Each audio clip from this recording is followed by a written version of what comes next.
Hi everyone, welcome back to another episode of Ignited Spirits Presents Leadership Series. I am Nupur, and today's guest speaker and the entire interview is very close to my heart. The entire conversation that we had was really special to know such an inspiring journey of a woman who has been inspiring and impacting so many lives throughout her work and journey. We all are dealing with a lot of issues already, and body shaming and double beauty standards arise as new hurdles as we mature as women. What we need to do is to overcome all these obstacles and pay no attention to them. Dr. Falguni is doing exactly the same and inspiring many through her journey. She is a professor at one of the most reputed institutes of the country, MICA, double gold medalist, TEDx speaker, and a remarkable social media influencer. Stay tuned till the end to hear her interesting conversation and her inspiring journey to get a lot of insights. Bringing to you Dr. Falguni's story, the journey of leadership. Let's begin.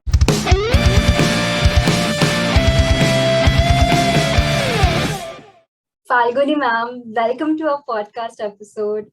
I'm totally fangirling right now. I have been admiring your work, the content that you have been making, the vibes that come from your videos, the value you generate for the audience, not only through the humor, but by sending the very important messages that need to be heard. And it's super inspiring. Thank you so much for taking out your time. It's absolutely an Thank honor you, to thank have. you. It's an absolute pleasure to start Monday morning with meaningful conversations that are always very close to my heart. And thank you so much for such sweet words. Your appreciation has also just made my day brighter. Thank you. Pleasure being here. Awesome. Thank you, ma'am. I also remember, I just want to point it out, like when I really have a bad day or even, frustrated, I either it's your story or a humorous and inspiring reel that absolutely makes my day So because nice. it's so good. So Awesome. nice. What else does a content creator want? So, plus, I think somewhere along the lines, internalizing happiness and making more women secure in their skin and fight for their equality in a patriarchal world. I don't know, subconsciously, like, when I started, but now it's consciously becoming a life purpose. So, I'm very happy if that leads to all this. Awesome. I want to start this conversation, extracting a snippet from one of your TED Talk, when you talked about some really great insights about, how in our schools we are told about, to dream big. In college we are asked to, have aspirations, ambitions, and get a job or, enter B schools, masters, and everything.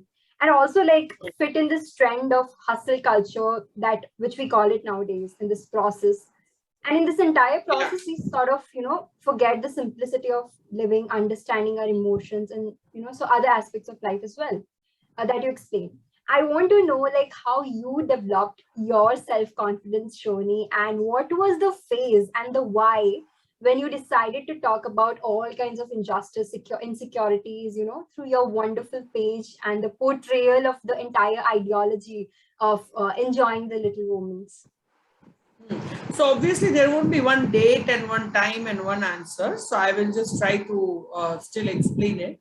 So see, you are very right that we are so raised in a comparative culture, in a competitive culture of relative grading. We are taught to always aim higher, bigger, better, and always yearn for the next big thing. So if you have a 2 BHK house, you are taught, in fact, you're conditioned to think that one day I will have a 4 BHK. One day I will have a bungalow. One day I will have a luxurious, weekend villa.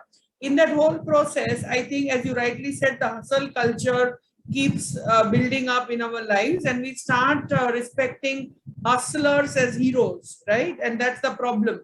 Why it's a problem? Because it does not appreciate people who want to go slow, people who are less ambitious, people who are happy with what they have, people who are content and want to enjoy the whatever life has given them. That is one. Second is I think it makes it almost impossible to be in the moment when you are in a hustle culture and when you're always taught to be in the rat race. So you don't be in the moment, you know. So when you're not in the moment, you're not enjoying your everyday life, you're not enjoying your everyday moment, you're not celebrating even smaller milestones because you want to wait for that bigger milestone to be achieved. And in that whole process, thirdly, it creates a lot of mental stress, and it is subconscious. We don't even know, right?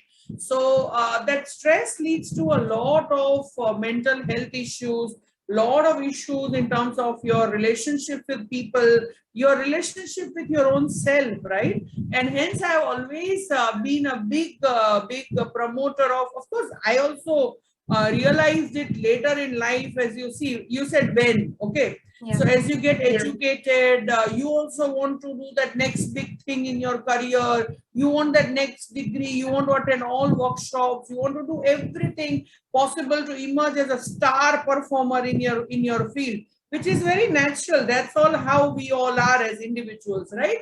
But along the line, I think it is education. It is my broader reading and my traveling, my networking with people, where you learn from others, where you see people doing, you know, other things in life. And I think all this together, which I would say as your, you know, total exposure, which is now getting beyond your 5 kilometer radius, because when you are young, your 5 kilometer radius would mean your school, your parents, your family, your cousins, your best friend, right? You don't know the whole world outside.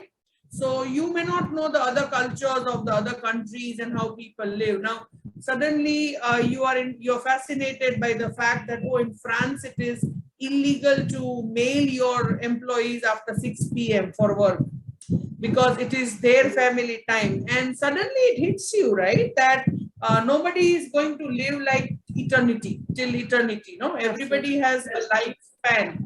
And if we do not go slow, and if we do not respect our mental health, then only we are going to suffer at the end of the day. So I think somewhere subconsciously I realized this. And when I was fighting for, like, I was thinking of the inequalities that are there in our society. Just look at how much of a superhero narrative is made out of women, and how multitasking is taken as a blessing.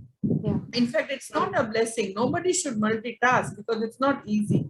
All right. So right from kitchen to motherhood to marriage to taking care of elders to earning to socializing to attending social events, everything is gendered. It's expected of a woman working as if she has 12 arms, but in reality we don't have, right? So somewhere I thought in my fight for equality, it was also very important to make women understand that no, you also can get tired. No, you don't need to do everything. No, you cannot make everybody happy even after you do everything. So I think gradually I became conscious. And after I became conscious, I started using my platforms, which fortunately have a good reach across Twitter, Facebook, my Facebook page, and Instagram now. So I think I started using that to promote all of these, including body positivity, because I was always a fat child. And as a fat teenager with broad frame, you're always joked upon. People will tell you something and then say, oh, don't worry, I was just joking about it. But it affects you and hits you badly, right? So people will give you very unsolicited advices on how you should eat something and not eat something, or how you should eat less, what kind of exercise you should do to quickly reduce weight. And they don't even know you in and out, they don't even know your what should I say, your structure, your hormonal issues, your medical issues, or how fit you are. They don't know. Without that, they are commenting. And hence, I think somewhere as a teenager, I will not never say shy. I was not body shy, but I was very body conscious. Okay. So I would think before experimenting with clothes, or I never experimented, in fact, with clothes, if I can say so. I used to wear very traditional clothes, tie my hair, never even think towards the level of makeup, So somewhere deep down, you feel that even though I was a double gold medalist, somewhere deep down, you feel little less of yourself, in the sense that you don't express yourself well because you feel that you are not as beautiful as, the societal definition of beauty is. Something is wrong in you. That's what you start thinking. And that when I could manage, with all these different things that I said earlier, exposure, travel, reading, education, financial independence, earning your own salary, that also is a big issue, right? After all that together, suddenly when I realized what body positivity is and what being confident in your body and how you look, whether you are fat, thin, tall, short, dark, white, with hair, without hair, doesn't matter. But whenever you are able to fully express yourself by loving yourself and by being confident and comfortable in the way you look, I think it makes a world of a difference in your personality and in your confidence. So the same Falguni, if you would have interviewed 20 years back, I would still be saying the same thing, but I don't know whether I would be saying it with this authority or not, right? So your level of confidence increases when you start loving yourself. And I think somewhere you realize down the line, multiple times I have said, but I'll say it, that somewhere you realize down the line that you are much more than your body. By being body conscious and shy, you are reducing yourself to only your physical looks because you as a person are very different. Sorry, I gave a long answer, but this is something which absolutely I'm very passionate about. So it's not a worry at all. Ma'am, I want to ask, like, as you mentioned, the entire process of it, were there any kind of, opinions thrown at you from externals or your close ones? Like of course, which girl in India? No, tell me if there are 1,000 girls in India who are fat, 1,000, all of them would have got opinions. Definitely. Not a single one. So as I said, people would find it very, first of all, casual, to start conversation by saying how fat you have become, or, you look ugly, or this clothes don't suit you. So that have come from very close friends and relatives, and if they see that you are getting offended, they will quickly turn back and say, "Arey, hum itna bhi nahi bol sakte, hum to tumhare apne hain. We are just joking, or take it lightly." And then there have been assumptions that you eat too much, you are very lazy, you are lethargic, you are not active in your lifestyle. One of my very close relatives told me that after winning 2 gold medals and in my graduation and post-graduation, told me that if I don't lose weight, I'll never be taken seriously in my career. So there have been quite a few, of course. So how do you deal I with grew up in the same country. Yeah, obviously, ma'am. I can also resonate you totally with all the instances that you mentioned. Ma'am, I just want to know, like, how you dealt with all those. And now coming back to the social media aspect of it, and you receive sort of thousands comments on one of your posts. Definitely, the transition has been, people are becoming open-minded, but still there are negative comments, the negative aspect of it, the stereotypical thoughts still exist. So how do you deal with it on a regular basis? Yeah, so when I myself was a teenager and this young girl, I did not know how to deal with it. And that's precisely why I'm talking so much now, so that I can help younger girls and women to understand how do you manage it, right? So I would laugh it off, or, I would also join in the banter, and start laughing on my own self. And then somewhere I would feel very bad about it, so that feeling of that negativity would not leave you for a long time. So I think how you have to deal with it, you have to put a stop to the authority that you give to random people to talk about your personal life, including body. So I think you have to tell them, and telling them is till date considered as rude, but let it be. Nothing beyond your mental peace.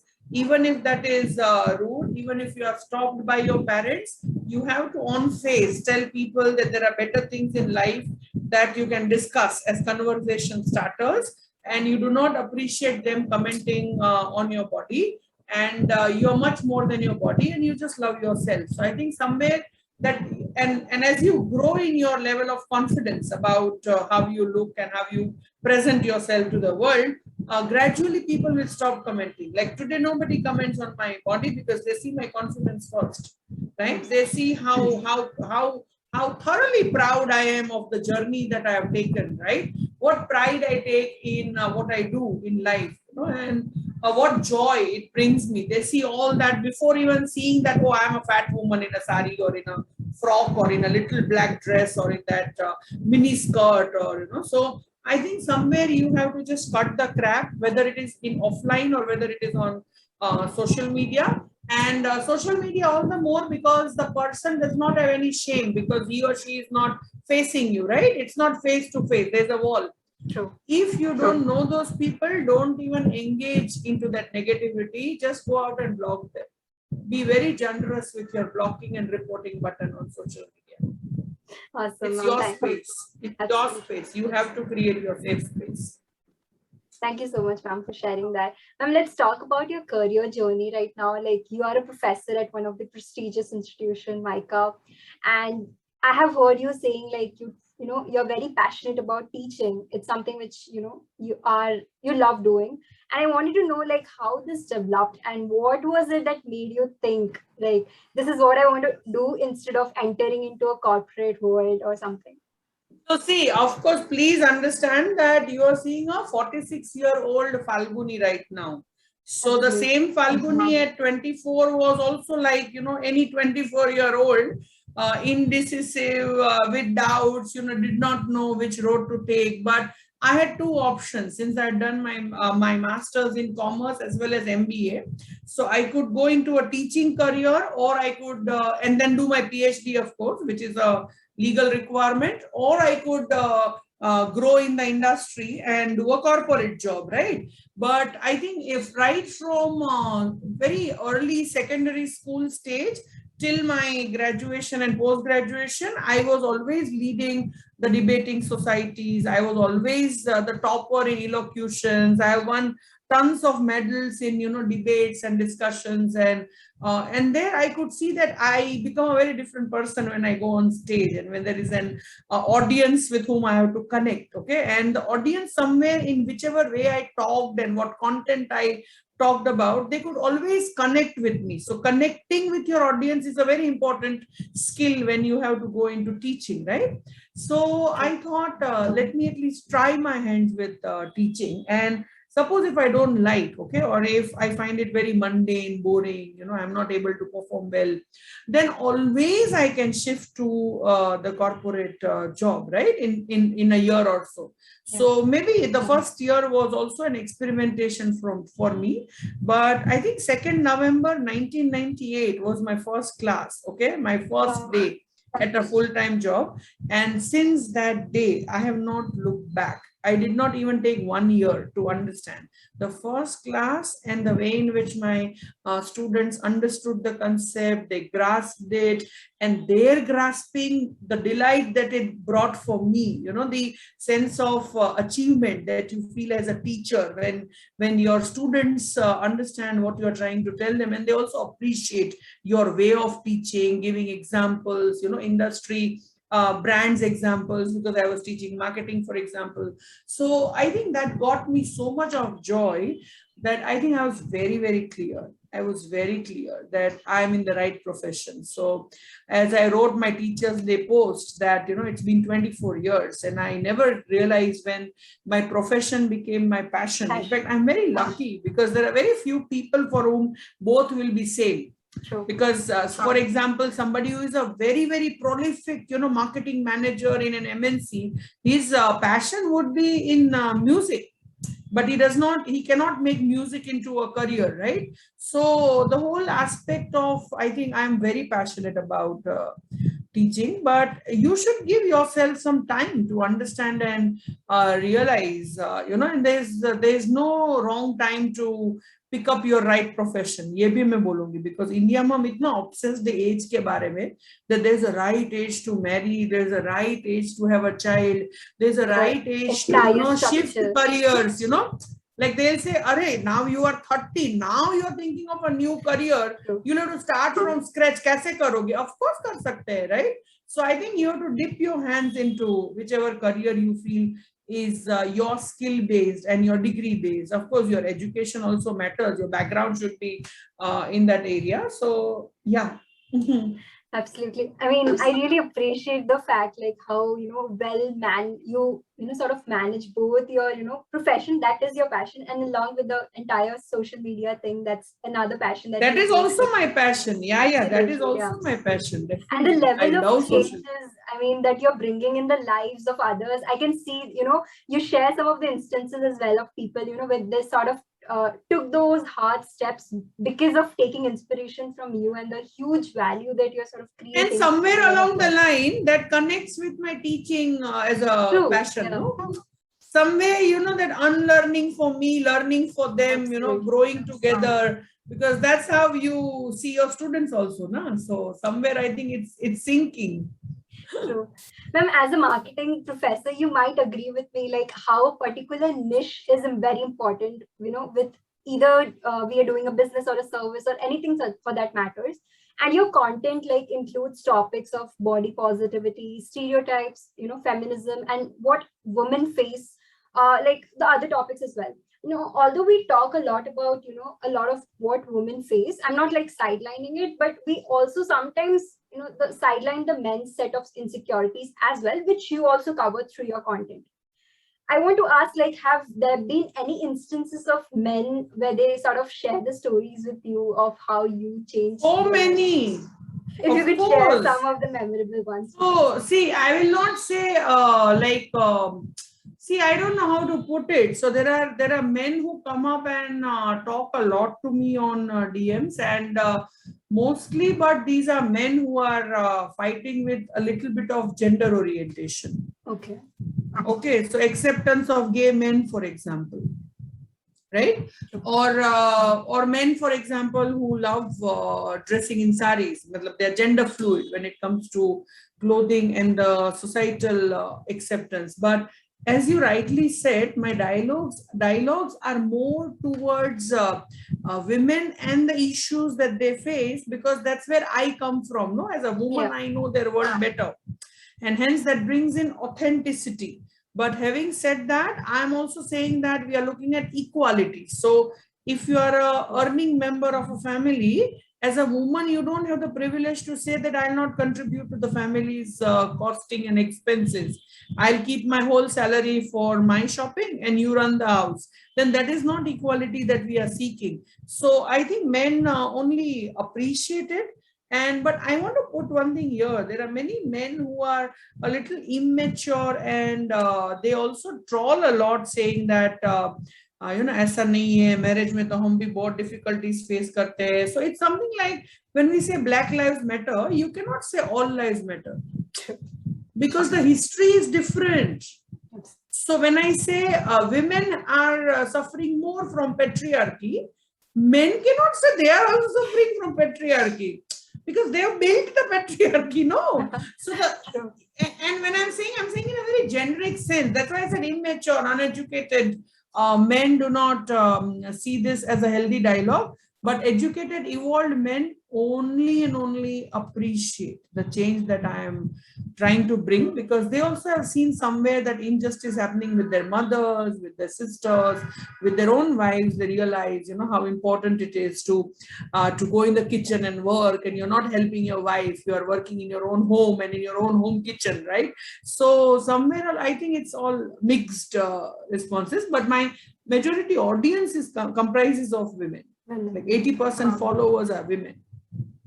Awesome, ma'am. That's great to know. Like one of your reels, I remember that was about the mathematics of life, like living umarless, where you talked about, how age is not a factor to judge what you want to do in life. And there are a lot of women like you who are coming out of the shield. On the other hand, there are many who still don't have the guts to pursue their passion at this particular, at a certain age, I must say. Like maybe because of, fear or lack of support from the family. उनके लिए तो हम बोल रहे हैं ना. We are talking for them only, na, not for me. I'm already expressing what I want to do. True. So this umarless thing is not a dialogue for me. It's a dialogue for them. Absolutely. Yeah. Like what do you want to tell them at this moment? Like if someone is watching this, what is the one thing that you want? So So I think I keep telling this almost alternate day, if you can say, that, find your space and power, even if it means baby steps, even if it means 0.001% change in your situation. For example, there are so many homemakers whom I say that, okay, you can't go out to work, agreed, right? Your skill sets have a lot of gap because since 20 years you've never worked. So you can't go and work. You don't have time. Okay. Can you do one tuition every day? And they say yes. Can you do fall bidding in saris? Because even if you're going to earn 500, 1000, that is going to be you, right? For your earning. That gives you confidence for adverse situations. Not for today. I'm not saying you need money for today, but the ability to earn makes you ready for difficult times, which we don't know, na, kab kiske life mein kya turn aayega. Or for example, I tell them baby steps, like please go and learn scooter driving. Because driving is independence. Sure. I tell them know your bank accounts, know where your husband is investing, because you don't know who is going to die first, no? How are you so secure without knowing even how to use an ATM? So baby steps. Can you make at least once a week a curry which only you like in the family? Because you're never made, because nobody eats, but it was your favorite before marriage. How come you left it? Right? So it's about very, very small changes in the way in which your space is, and that's what we call self-worth. Okay, so empower yourself by realizing your self-worth. If people around you in your family are taking you for granted, don't overdo stuff. इतना तो कर सकते हो ना. चलो मैंने माना कि आपकी सिचुएशन ऐसी नहीं है कि आप सेपरेट होके डिवोर्स लेके कहीं अकेले नहीं रह सकते. Okay, done. Develop your own life. Don't overdo stuff. Do mechanically what is required of you. Because आप mechanical कर रहे हो, वो भी they are not taking for granted, taking value in ना. उसके लिए भी you are taken for granted. तो उसके ऊपर आप थाली भी सर्व करोगे, 3 मिठाई भी बनाओगे. Tell them I cannot do all this. I'll do रोटी सब्जी दाल चावल. इतना तो कर सकते हैं ना. See, and only you have to do. मतलब मैं तो आके I can say all these things to give you more encouragement, to push you. But man, I can push you. I cannot come in your house and make that difference. कहीं मैंने भी वो fight लड़ी होगी ना. Because stereotypes तो are everywhere. To a minor degree to a major degree. कोई families में minor degree में होता है, but होता तो हर जगह है ना. True. Baby steps is really important. Like anything. Yes, baby steps towards your self-empowerment. Absolutely. Whichever way. I'm almost to the end of the conversation. I really want to ask this question, being a professor, pursuing your passion, being in social media, how there might be situations wherein you get frustrated, or maybe some kind of, frustration or negativity comes in you, because every day can't be positive, every day can't be, really good. How do you prepare yourself to be mentally strong and, structure your time so well? Firstly, nobody can prepare because you don't know when it will hit you, no? Any difficult situation, you can't plan it. So toxic positivity is not the answer. We all feel negative, we all feel low, we all have our days where we feel we are good for nothing, we are useless, or life is useless. हमें तो कुछ मिला ही नहीं life में. All those are human thoughts. Yeah, मतलब it's possible, right? But what I try to do is, whatever shit I'm feeling, however childish it may sound, I share it with my husband and with my mother, with my brother, whoever I feel. मतलब वो लोग मेरे पे हंसेंगे शायद, ये बोलने के बाद कि ऐसे भी कोई सोचता है, but they know that I'm finding that comfort. I would not mind them laughing. In fact, that makes me a little more relaxed कि चलो मैं गलत overthink कर रही हूँ, right? So firstly, I openly share with my loved ones. कभी भी I don't keep it to myself. That is the first thing. So there should be 2 to 3 such people in your life. Your tribe जो हम बोलते हैं. Maybe किसी के लिए उसका best friend है, right? किसी के लिए उसका boyfriend girlfriend है, किसी के लिए उसका लाइफ पार्टनर है, किसी के लिए एक सिबलिंग है, कोई एक कजिन है जो आपको अनकंडीशनली लव करती है और जानती भी है. Are you getting my point? Yeah. So somewhere down the line, develop that comfort zone with your tribe. So I talk it out. Sorry, you asked for what I do. So I talk it out. Then I start doing things and activities which I love. So I absolutely love children, and I believe they are my biggest mood changer because I have a very strong motherly instinct, right? Ab mere ghar mein children nahi hai. So I immediately drive to my brother's house and I spend my time with my niece and nephew. Half an hour, and it's a spa. Okay, I come back rejuvenated. That is one. Suppose they are also busy, or they've gone for tuitions, or they've gone for some birthday party. So वो नहीं है, for example, town में. I go on a pani puri date. That's so sweet. Alone. I don't wait for anybody, okay? Or I go to crossword, sit and read. That's nice. I drive. I go out shopping. Corona nahi hoga tab bol rahi hu. Or I start binge watching on OTT some show which I have put on my list since a long time. So you have to find your way out. And sometimes see, situation is so tough. Like for example, when you're feeling low because of someone's death, okay? So ye sab bhi will not help you. You have to give time to yourself. You have to allow yourself to feel sad, depressed, and gloomy. But yes, if the feeling continues for a long time, and if it's not manually possible for you to manage it, it's a signal. Please go and seek therapy. Like, आप कितनी देर fever को self treat करोगे home remedies से? You'll go and see a doctor, no? So please take therapy, seek counseling. There's nothing wrong in that. Okay. So you need to know how you will bounce back. That is the whole idea.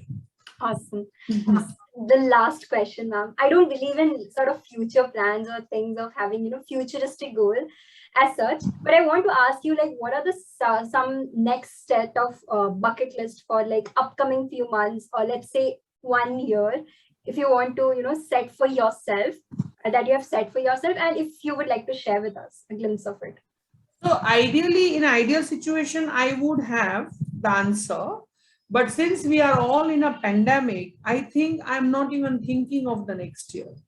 I want to travel again to far away lands, okay? As and when the boundaries open, okay? So I actually, like, yeah, in the future, I want to write a book, that is for sure.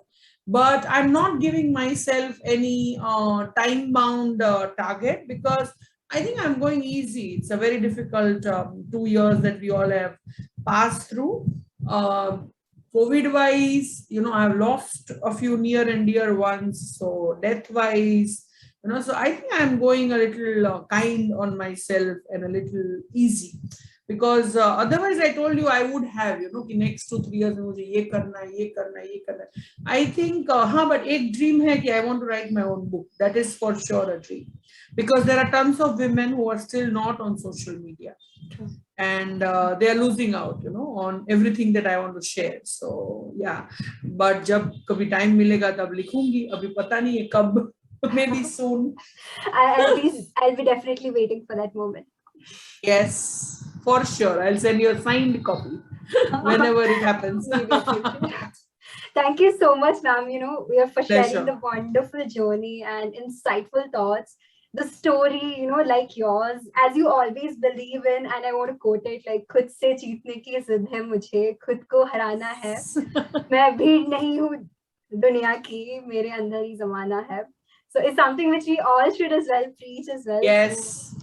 So it's absolutely an honor having you. Thank you so much. Thank you. Thank you. Thank you everyone for tuning in till the end. Don't forget to subscribe to our channel for more such inspiring stories and learnings. Stay safe and stay curious.